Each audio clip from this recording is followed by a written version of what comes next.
Hello everyone, welcome back to my channel. आज हम करेंगे बायोलॉजी के एमसीक्यूज़ जो कि यूज़फुल होंगे अलग अलग कॉम्पिटिटिव एग्ज़ाम्स के लिए। तो शुरू करते हैं। पहला क्वेश्चन है, under the kingdom plantae which of the following individuals are predominantly aquatic? Bryophytes, algae, pteridophytes या फिर जिम्नोस्पर्म्स। तो देखो यहाँ पे क्या बोला हुआ है, किसके बारे में? किंगडम प्लांटी के बारे में बोला हुआ है। तो पहले इसको थोड़ा सा समझो। देखो, जब भी हम बात करते हैं ना किंगडम्स के बारे में, तो जो ये किंगडम्स है ना वो 5 क्लासिफिकेशन सिस्टम से हमें देखने को मिलते हैं। तो वैसे तो 6 क्लासिफिकेशन सिस्टम भी है, लेकिन ज़्यादातर जो अभी चलता है वो 5 क्लासिफिकेशन सिस्टम ही चलता है। तो ये जो 5 क्लासिफिकेशन सिस्टम है वो किसने दिया है? R.H. विटेकर ने दिया है। तो उन्होंने क्या बोला कि जितने भी ऑर्गेनिजम्स हैं उनको हम 5 किंगडम में क्लासिफाई कर सकते हैं। वो किंगडम कौन कौन से हैं? एक तो इसमें आ जाता है मोनेरा, एक आता है प्रोटिस्टा, एक आता है फंजाई, एक आता है प्लांटे और एक आता है यहाँ पर एनिमेलिया। ठीक है, कौन कौन से हैं? Monera, protista, fungi, Plantae and animalia. Plantae और एनिमेलिया तो नाम से पता लग गया हो गया। प्लांटे के अंदर प्लांट्स आ जाते हैं, एनिमेलिया के अंदर एनिमल्स आ जाते हैं। जब हम मोनेरा के अंदर बात करते हैं तो यहाँ पे सारे के सारे यूनिसेलुलर होते हैं और साथ में हम बोल देते हैं कि प्रोकैरियोट्स होते हैं। प्रोटिस्टा के अंदर यूनिसेलुलर ही होते हैं, लेकिन यहाँ पे यूकैरियोट्स प्रेजेंट होते हैं, यानी कि जिनके अंदर वेल डिफाइंड न्यूक्लियस होता है। इनके अंदर वेल डिफाइंड न्यूक्लियस नहीं होता है। देन फंगस भी तुम्हें पता होगा, और ये हो गए प्लांट्स और ये हो गए एनिमल्स। तो हम किसके बारे में पूछ रहे हैं? प्लांट किंगडम के बारे में। अब देखो, जब हम प्लांट किंगडम के बारे में बात करते हैं तो इसकी भी फर्दर क्लासिफिकेशन होती है। तो प्लांट किंगडम के अंदर आता है, एक तो आते हैं थैलोफाइट्स, ठीक है, एक आते हैं ब्रायोफाइट्स, एक आते हैं टेरिडोफाइट्स, एक आते हैं यहाँ पर जिम्नोस्पर्म्स और एक आते हैं यहाँ पर एंजियोस्पर्म्स।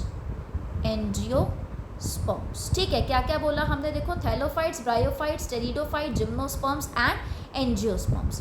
तो जब भी हम थैलोफाइट्स के बारे में बात करते हैं ना, अब देखो, जब हम प्लांट्स के बारे में बात करते हैं तो प्लांट्स का नाम लेते ही सबसे पहले क्या याद आता है? उनकी रूट्स होती है, शूट होती है, लीव्स होती है, राइट? यानी कि उनकी बॉडी डिफ्रेंशिएटेड होती है। लेकिन जब सबसे पहले प्लांट्स आए होंगे तो क्या उनकी बॉडी डिफ्रेंशिएटेड होगी? नहीं होगी। तो देखो, थैलोफाइट्स के अंदर हम क्या बोलते हैं कि ये जो थैलोफाइट्स होते हैं ये प्रीडोमिनेंटली कैसे होंगे? एक्वेटिक होंगे, क्योंकि लाइफ की शुरुआत ही कहाँ से हुई है? पानी से हुई है। तो ये कैसे होंगे? एक्वेटिक होंगे नेचर में।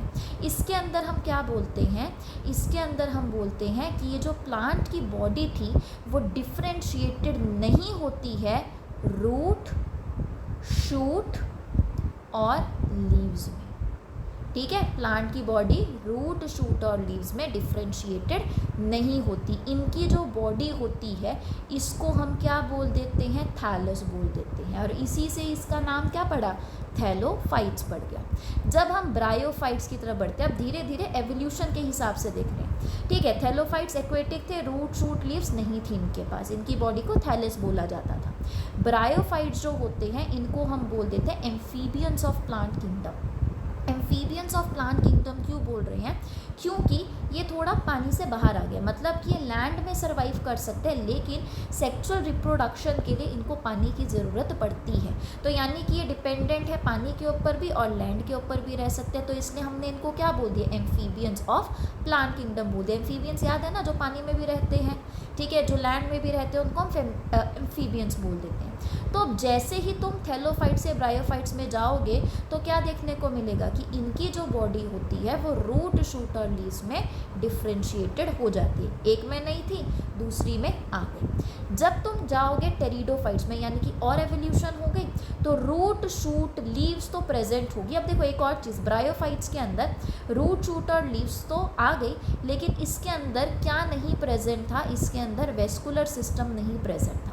वेस्कुलर सिस्टम का मतलब होता है कि इसके अंदर जाइलम और फ्लोएम ये प्रेजेंट नहीं है। जाइलम वाटर की कंडक्शन करवाता है और फ्लोएम फूड की कंडक्शन करवाता है, ठीक है। तो इसके अंदर वेस्कुलर सिस्टम प्रेजेंट नहीं था। अब जब तुम टेरिडोफाइट्स में जाओगे तो यहाँ पे प्लांट की बॉडी डिफ्रेंशिएटेड है रूट, शूट और लीव्स में। यहाँ पर वेस्कुलर सिस्टम भी प्रेजेंट होगा। तो इसके अंदर कौन सी चीज़ नहीं होगी, इसके अंदर सीड्स नहीं होंगे, ठीक है। ये जो सारे के सारे स्पोर्स यूज़ करते हैं इनके अंदर सीड्स नहीं प्रेजेंट होते हैं। देन आ जाओ जिम्नोस्पर्म्स में। जिम्नोस्पर्म्स में जो प्लांट की बॉडी है वो डिफ्रेंशिएटेड है रूट, शूट, लीव में। यहाँ पे जाइलम फ्लोएम भी यानी कि वेस्कुलर सिस्टम भी, और यहाँ पे सीड्स भी प्रेजेंट है। लेकिन अब देखो नाम क्या है इसका, जिम्नोस्पर्म्स। जिम्नो का मतलब होता है नेकेड। तो इसके जो सीड्स हैं वो कैसे हैं, नेकेड है। नेकेड का मतलब क्या हुआ यहाँ पे कि उसके बाहर कोई भी कवरिंग नहीं है। जैसे जब तुम फ्रूट्स देखते हो तो जैसे मैंगो की बात कर लो तो मैंगो में अंदर सीड होता है और बाहर कवरिंग होती है, ठीक है। वो जो कवरिंग है वो सीड को प्रोटेक्ट करने का काम करते हैं। वो जो सीड है वो नेकेड नहीं है। तो जब हम जिम्नोस्पर्म्स के बारे में बात करते हैं तो वहाँ पे सीड्स तो हैं लेकिन सीड्स कैसे हैं, नेकेड है, क्योंकि उसके बाहर कोई कवरिंग ही प्रेजेंट नहीं होती है।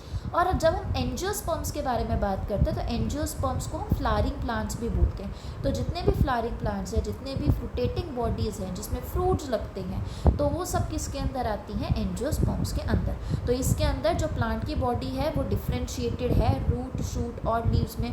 यहाँ पे वेस्कुलर सिस्टम भी प्रेजेंट है यानी कि जाइलम फ्लोएम भी प्रेजेंट होता है। इसके अंदर सीड्स भी प्रेजेंट है और सीड्स की कवरिंग भी प्रेजेंट है, ठीक है। तो ये इस तरीके से हमें ये देखने को मिलती है प्लांट की क्लासिफिकेशन। तो जो हमसे क्वेश्चन पूछा गया था वो क्या पूछा गया था कि इन प्लांट किंगडम के अंदर कौन से ऐसे हैं जो कि पूरे के पूरे कैसे हो, प्रीडोमिनेंटली क्या होने चाहिए, एक्वेटिक। तो अब देखो जो थैलोफाइट्स है ना, थैलोफाइट्स के अंदर हम एक एग्जांपल क्या ले लेते हैं, एल्गी ले लेते हैं, ठीक है। ये थैलोफाइट्स के अंदर आती है और ये क्या होती है, एक्वेटिक होती है। तो अगर तुम यहाँ पे देखो अपने पास क्या था, ब्रायोफाइट्स थे, एल्गी थे, टेरिडोफाइट्स थे, जिम्नोस्पर्म्स थे। ब्रायोफाइट्स को क्या बोलते हैं, एम्फीबियंस ऑफ प्लांट किंगडम। ये तो नहीं है, इनको एम्फीबियंस बोला जाता है यानी कि पानी में भी रह सकते हैं, लैंड में भी रह सकते हैं। टेरिडोफाइट्स लैंड में रहते हैं, जिम्नोस्पर्म्स भी लैंड में रहते हैं। क्या बचा यहाँ पे, एल्गी। एल्गी किसके अंदर आता है, एल्गी आता है थैलोफाइट्स के अंदर, ठीक है। अब यहाँ पे ना ये जो मैंने तुम्हें पूरा टेबल इस तरीके से कराया, इसको इसी तरीके से याद करने की कोशिश करना और इसके एग्जाम्पल्स यहाँ पे देख लो पिक्चर के साथ। तो देखो हम यहाँ पे क्या बोल रहे हैं कि अपने पास क्या है, एल्गी। एल्गी किसका पार्ट होती है, थैलोफाइट्स का। और इसके अंदर एग्जाम्पल्स क्या क्या आ जाते हैं, स्पाइरोगाइरा, यूलोथ्रिक्स, क्लैडोफोरा एंड चारा। सो ये है स्पाइरोगाइरा, ये है यूलोथ्रिक्स, ठीक है, ये है क्लैडोफोरा और ये है चारा। जब हम ब्रायोफाइट्स के बारे में बात करते हैं तो ब्रायोफाइट्स के अंदर आते हैं लीवरवोर्ट्स, हॉर्नवोर्ट्स और मोसेस। तो ये है लीवरवोर्ट्स, ये है हॉर्नवोर्ट्स और ये है मोसेस। मोसेस तो तुमने देखे होंगे, तुमने ना आधे से ज़्यादा ये चीज़ें देख रखी हैं, ये प्लांट्स देख रखे हैं, बस नाम भी याद कर लो, ठीक है। तो ये हो गए मोसेस। टेरिडोफाइट्स के अंदर आते हैं फर्न्स, हॉर्सटेल्स और लाइकोफाइट्स। तो फर्न्स तो देखो भाई सबने देखे हैं, ये है फर्न्स, ये है हॉर्सटेल्स और ये हैं लाइकोफाइट्स। जिम्नोस्पर्म्स जिनमें नेकेड सीड्स प्रेजेंट होते हैं, तो वो उसमें एग्जाम्पल क्या क्या आते हैं, कॉनिफर, साइकस, गिंको एंड गेनिटोफाइट्स। तो ये होते हैं कॉनिफर्स, ये होते हैं साइकस, घरों पे भी लगे होते हैं, तुम पार्क वगैरह में जाओगे तो वहाँ पे भी तुम्हें देखने को मिल जाएंगे, राइट। ये है गिंको और ये है गेनिटोफाइट, ठीक है। तो ये हो गया हमारा फर्स्ट क्वेश्चन। तो अब सेकंड क्वेश्चन करते हैं। All the individuals of a particular organism such as rose plant belong to a taxonomic category called। सबसे पहले तो देखो यहाँ पे वर्ड क्या रखा है, टेक्सोनोमिक। तो हमें पता होना चाहिए कि टेक्सोनॉमी का मतलब क्या होता है। तो देखो टेक्सोनॉमी जो होता है ना, उसके अंदर हम तीन चीज़ों के बारे में पढ़ते हैं।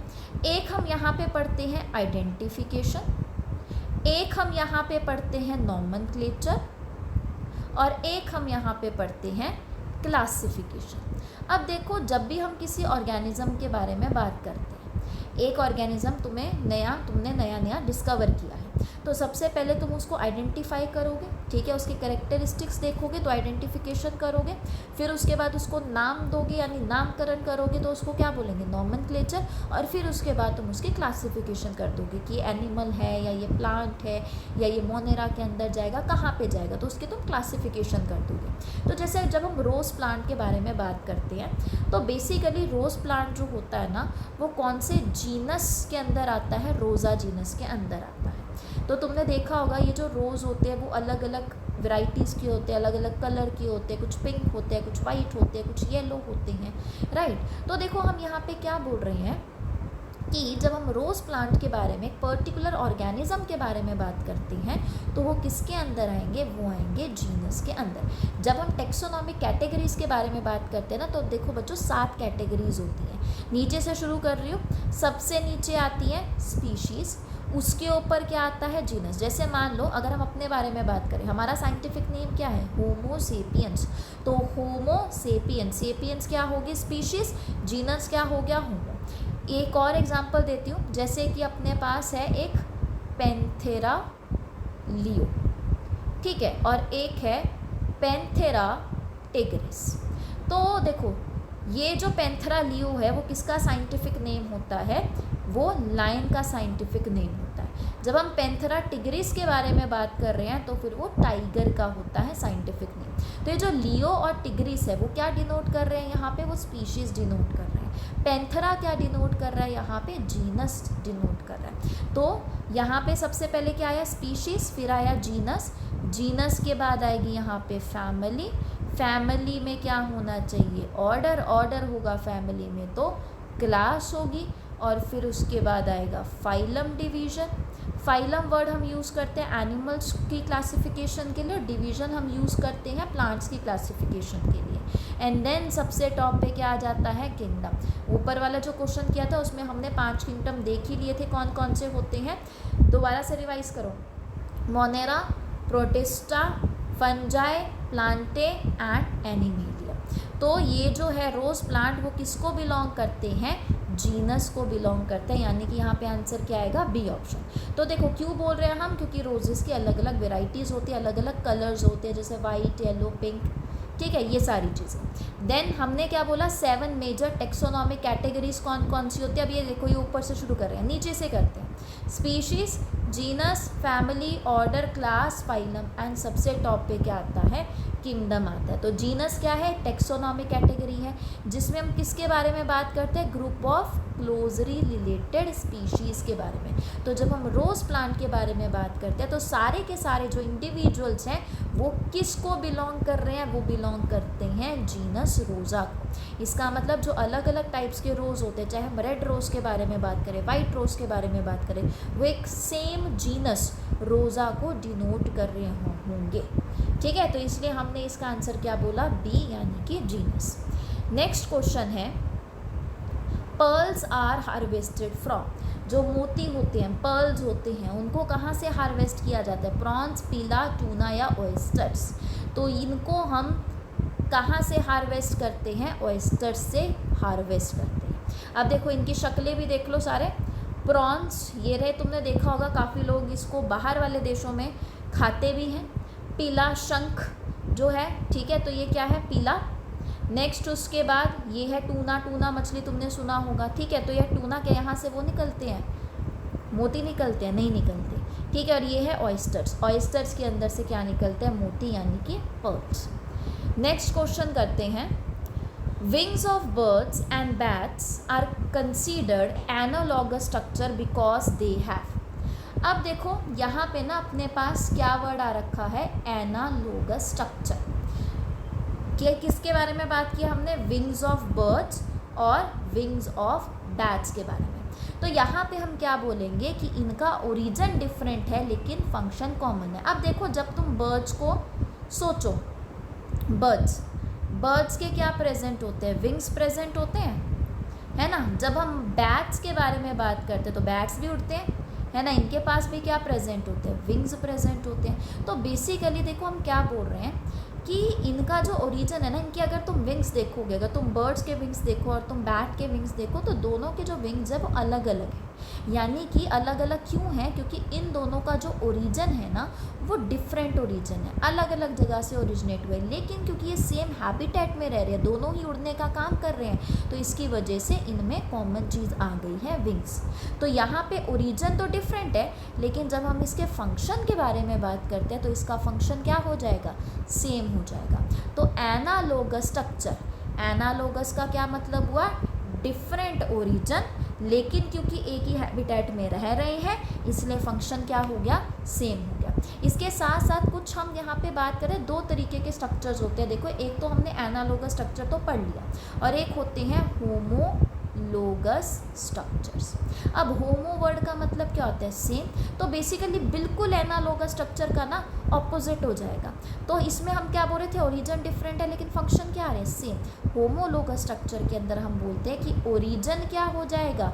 सेम हो जाएगा, लेकिन इनका जो फंक्शन है वो क्या हो जाएगा? डिफरेंट हो जाएगा। ऐसा हमें कहाँ पे देखने को मिलता है? जैसे कि यहाँ पे एग्जांपल देखो, यहाँ पे एनालोगस स्ट्रक्चर के बारे में तो तुमने बात कर ली, ठीक है। चाहे तुम विंग्स ऑफ बटरफ्लाई के बारे में बात करो, विंग्स ऑफ बैट के बारे में बात करो, विंग्स ऑफ बर्ड्स के बारे में बात कर लो, यहाँ पे तो है तो विंग्स ही, यानी कि सेम काम कर रहे हैं, लेकिन इनके ओरिजिन अलग अलग है।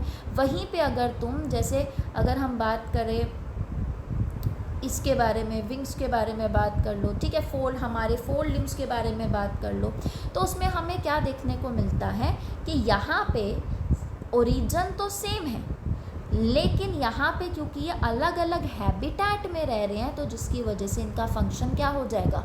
ऑपोजिट फंक्शन हो जाएगा, ठीक है। तो अब देखो, इसको भी पढ़ो अच्छे से। एनालोगस स्ट्रक्चर वो बॉडी पार्ट्स होते हैं अलग अलग स्पीशीज़ के जो कि सेम फंक्शन परफॉर्म करते हैं, लेकिन वो अलग अलग एंसेस्टर से इंडिपेंडेंटली इवॉल्व होके आए हैं। जैसे कि यहाँ पे हम किसके बारे में बात कर रहे हैं? विंग्स ऑफ बर्ड्स के बारे में, विंग्स ऑफ इंसेक्ट्स के बारे में। सबके विंग्स तुमने देखे होंगे, सबके अलग अलग होते हैं देखने में, ठीक है। तो सारे के सारे, लेकिन विंग्स का फंक्शन क्या होता है? उड़ना ही तो होता है, यानी कि फंक्शन तो सेम है, लेकिन उनका जो एवोल्यूशनरी पाथ है वो अलग अलग है, यानी कि वो अलग अलग एंसेस्टर से आए हैं।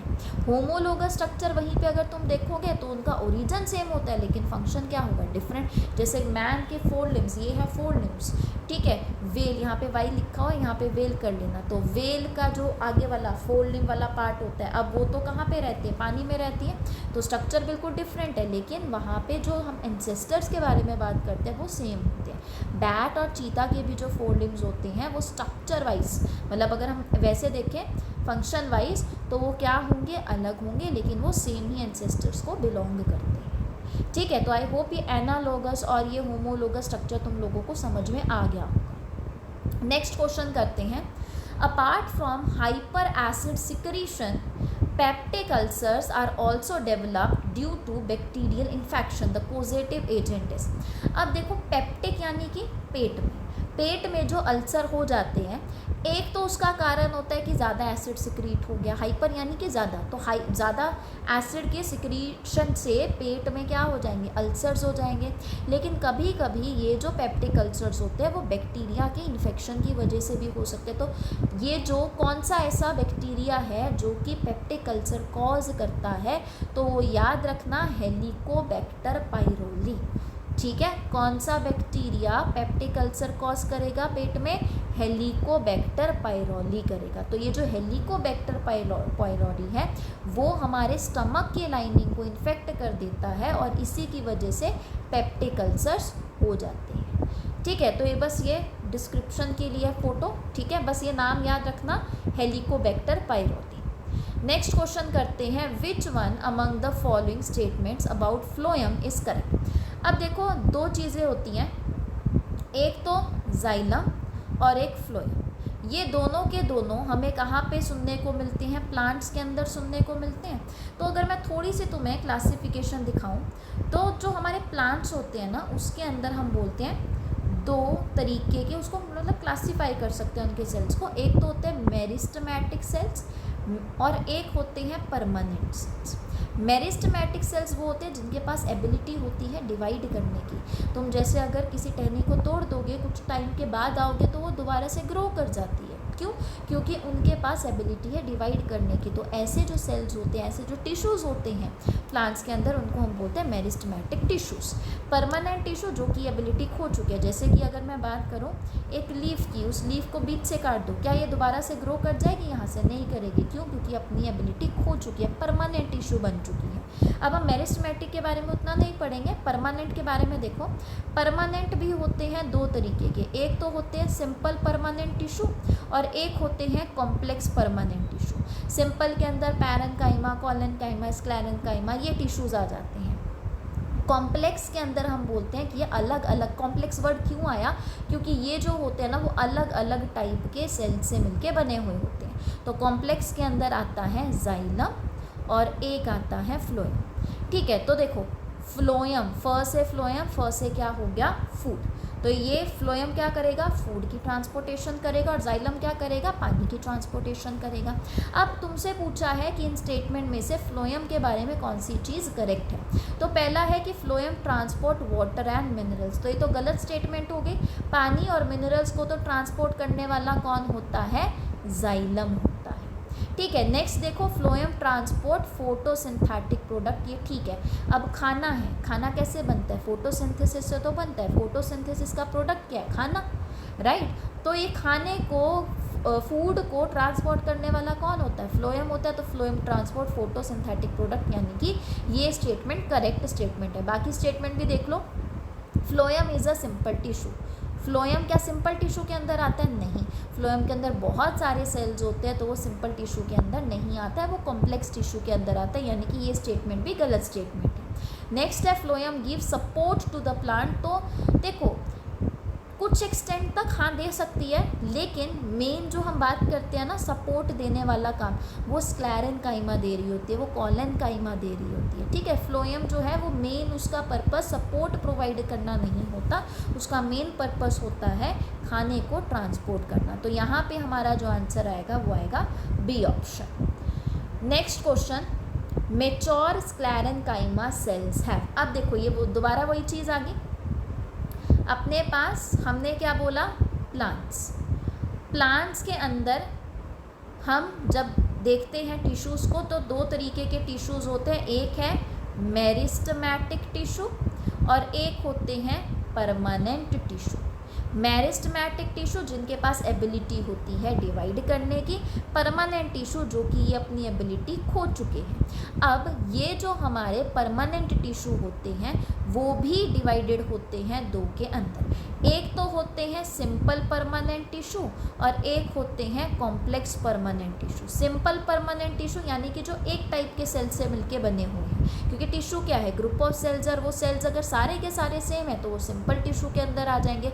अगर अलग अलग टाइप के सेल्स हैं तो वो किसके अंदर चले जाएंगे? कॉम्प्लेक्स के अंदर। कॉम्प्लेक्स के अंदर तो हम ऑलरेडी बात कर चुके हैं, जाइलम एंड फ्लोएम आ जाता है। सिंपल के अंदर हम यहाँ पे तीन चीज़ों के बारे में बात करते हैं। एक तो पैरेन्काइमा, ठीक है, एक हम बात करते हैं यहाँ पे कोलेन्काइमा और एक हम यहाँ पे बात करते हैं स्क्लेरेन्काइमा। अगर इसको अच्छे से डिटेल में पढ़ना है तो मैं ऑलरेडी प्लांट टिश्यू की वीडियो बना चुकी हूँ। इवन एक अलग से भी वीडियो है टिश्यू जिसके अंदर एनिमल टिश्यू भी है और जिसके अंदर प्लांट टिश्यू भी है। तो अगर तुमको डिटेल से करना है तो वहाँ से एक बार देख लेना। तो देखो सिंपल टिश्यू जो है उसमें पैरेन्काइमा है, कोलेन्काइमा है एंड स्क्लेरेन्काइमा है। पैरेन्काइमा लाइव सेल्स होते हैं, कोलेन्काइमा भी लाइव सेल्स होते हैं, स्क्लेरेन्काइमा कैसे हैं? डेड सेल्स हैं। अब जो प्लांट्स है, देखा जाए हमारी बॉडी की अगर हम बात करें तो हम क्या करते हैं कि जो डेड सेल्स है ना वो सारे के सारे निकलते रहते हैं, ठीक है। लेकिन स्क्लेरेन्काइमा डेड को अपने पास एक्यूमुलेट करके रखता है। तो डेड सेल्स को एक्यूमुलेट करके रखने का क्या मतलब है?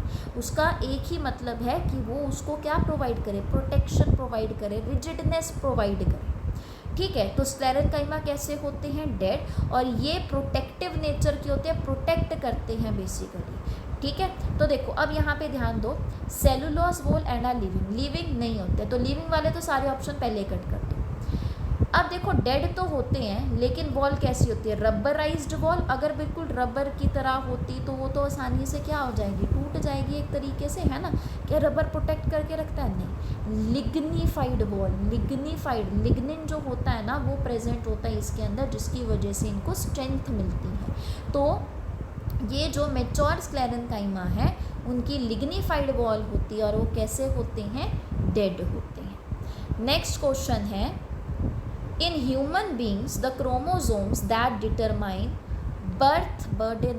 Birth of a normal female child are. तो देखो ह्यूमन बींग्स के अंदर अगर फीमेल चाइल्ड के बारे में बात करें तो देखो, जब भी हम बात करते हैं मदर के बारे में, मदर में कौन से क्रोमोसोम्स प्रेजेंट होते हैं, एक्स क्रोमोसोम। जब हम फादर के बारे में बात करते हैं तो फादर में प्रेजेंट होता है XY क्रोमोसोम। तो अब जब गैमीट्स बनते हैं तो अब देखो यहाँ पे क्या हो सकता है, पहले तो इसकी सेग्रीगेशन हो जाएगी, ये अलग हो जाएगा, ये अलग, यहाँ पे भी ये अलग हो जाएगा, और ये Y क्या हो जाएगा, अलग हो जाएगा। तो मदर की साइड से एक आएगा, फादर की साइड से एक आएगा। अगर मान लो मदर की साइड से आया X, फादर की साइड से आया X, तो XX मिल जाएगा। और अगर XS मिला यानी कि यहाँ पे क्या बॉर्न होगी, फीमेल। अगर मदर की साइड से आया X, ठीक है, और फादर की साइड से आया Y, तो क्या बनेगा, XY होगा, यानी कि क्या बनेगा, मेल। सेम चीज़ यहाँ पे अगर XX, ये वाला दूसरे वाले की बात कर लेते हैं, XX बन रहा है, XS आएगा तो हमेशा फीमेल बनेगी, और अगर XY आएगा तो क्या बन जाएगा, यहाँ पर मेल बन जाएगा। यानी कि इससे हमें देख के क्या पता लग रहा है कि फीमेल की साइड से क्या आ रहा है, X आ रहा है, और फादर की साइड से भी क्या आना चाहिए, X आना चाहिए, तभी क्या बनेगी, फीमेल बनेगी। ठीक है, तो यहाँ पे पढ़ते हैं 1X chromosome from mother and 1X chromosome for father, ये जो है ये ठीक ऑप्शन है। बाकी भी एक बार देख लो, 1X chromosome from mother and 1Y chromosome from father, तो इससे तो क्या बनेगा, इससे बनेगा बॉय। अगर दोनों X क्रोमोसोम मदर से आएंगे और एक X क्रोमोसोम आएगा फादर से, तो ये क्या हो जाएगा, X हो जाएगा। तो ये बेसिकली एक जेनेटिक डिसऑर्डर भी होता है। फोर्थ में जब तुम देखोगे तो एक X क्रोमोसोम और एक Y क्रोमोसोम फादर से, और एक X क्रोमोसोम फ्रॉम मदर, तो क्या बन जाएगा, XY बन जाएगा। ये भी एक जेनेटिक डिसऑर्डर होता है जिसको हम क्लाइनफेल्टर सिंड्रोम बोल देते हैं। तो ये भी अपने उसमें नहीं आएगा। फीमेल चाइल्ड के लिए मदर की साइड से भी X क्रोमोसोम आना चाहिए और फादर की साइड से भी X क्रोमोसोम आना चाहिए, यानी कि यहाँ पे A ऑप्शन ठीक हो जाएगा। नेक्स्ट क्वेश्चन करते हैं, antibiotics such as penicillin blocks. अब देखो तुमने ये भी सुना होगा कि जब पहले तो एंटीबायोटिक्स क्या होती है हमें ये पता होना चाहिए। नाम में क्या है, देखो एंटीबायोटिक, एंटी का मतलब अगेंस्ट, बायो का मतलब लाइफ। तो जैसे मान लो तुम्हें कोई बैक्टीरियल डिजीज़ हो रही है, है ना, तो उस टाइम पे तुम क्या लेते हो, एंटीबायोटिक लेते हो। ठीक है, तो एंटीबायोटिक बेसिकली क्या करती है, micro disease causing micro organism को मार देती है या तो उनकी ग्रोथ को रोक देगी। तो पहली जो एंटीबायोटिक बनी थी वो कौन सी बनी थी, पेनिसिलिन। किसने बनाया था उसको, किसने डिस्कवर किया था, एलेक्जेंडर फ्लेमिंग ने किया था। तो ये जो एंटीबायोटिक है जैसे कि पेनिसिलिन है, वो क्या करती है, पहला है cell wall formation in bacteria को ब्लॉक करेगी, दूसरा है वो आरएनए सिंथेसिस को ब्लॉक करेगी, तीसरा है कि वो डीएनए सिंथेसिस को ब्लॉक करेगी, और फोर्थ है बैक्टीरिया में जो डिवीजन है वो उसको ब्लॉक करेगी। तो एक चीज़ याद रखना कि ये जो पेनिसिलिन है ना, वो बेसिकली पेप्टिडोग्लाइकन की सिंथेसिस में इंटरफेयर कर देता है। अब पेप्टिडोग्लाइकन क्या होता है, जब भी हम बात करते हैं ना बैक्टीरिया के बारे में, तो बैक्टीरिया के अंदर क्या प्रेजेंट होती है, सेल वॉल प्रेजेंट होती है, और इनकी जो सेल वॉल होती है वो बनी होती है पेप्टिडोग्लाइकन की। तो अगर ये पेप्टिडोग्लाइकन की सिंथेसिस में इंटरफेयर कर देंगे तो क्या इनकी सेल वॉल अच्छे से बन पाएगी, नहीं बन पाएगी, उसके बीच में क्रॉस लिंकिंग ही नहीं हो पाएगी। तो जब सेल वॉल नहीं बन पाएगी तो उससे सेल को डैमेज करने का ज़्यादा चांसेस है, ज़्यादा खतरा है उस सेल को डैमेज होने के, लाइसिस होने के, टूटने के। ठीक है, तो वो बेसिकली पेनिसिलिन कैसे काम करेगी, सेल वॉल की फॉर्मेशन को ब्लॉक कर देगी। ठीक है, यानी कि ए ऑप्शन। एक बार इसको भी रीड करो कि पेनिसिलिन क्या करती है, वो इंटरफेयर करेगी पेप्टिडोग्लाइकन के सिंथेसिस के साथ। और ये जो पेप्टिडोग्लाइकन होता है वो बहुत ही इम्पॉर्टेंट कंपोनेंट होता है बैक्टीरिया के सेल वॉल का। तो अगर मान लो अगर ये बैक्टीरिया में ये जो सिंथेसिस है पेप्टिडोग्लाइकन की वो प्रिवेंट हो गई तो उससे स्ट्रॉन्ग सेल वॉल नहीं बन पाएगी, जिससे वो डैमेज और लाइसिस के ससेप्टिबल हो जाएगा, यानी कि बड़ी जल्दी डैमेज हो जाएगा और वो टूट जाएगा। नेक्स्ट क्वेश्चन करते हैं, last question, which one of the following is used for storing biological tissue. Biological tissue को स्टोर करने के लिए किसका इस्तेमाल किया जाता है?